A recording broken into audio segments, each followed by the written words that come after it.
Welcome to the Slop Farm. Enjoy the video. You begin by preparing the scene.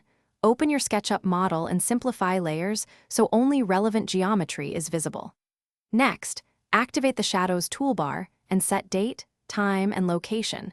This defines sun angle and intensity. Once done, enable Spotlight from the Extensions menu. Spotlight uses the scene lighting to compute accurate highlights. Make sure to hide unnecessary geometry to speed up calculations, and save a version before heavy lighting adjustments. This prevents losing work if you need to revert.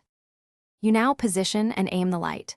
Move the spotlight component above the target surface using inference points for precision. Then, calibrate beam angle and fall-off to control spread. Increase intensity for stronger highlights, decrease for softer ambience. Once adjusted, switch on shadows to preview how illumination interacts with geometry.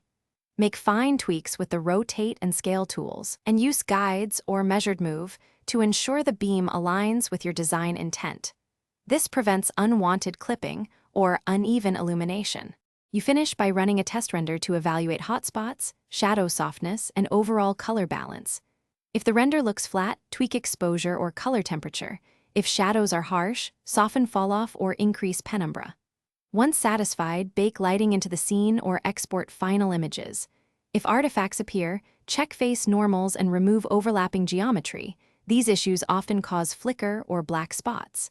As a final tip, re-export or reload the spotlight component after major geometry changes to clear cached errors.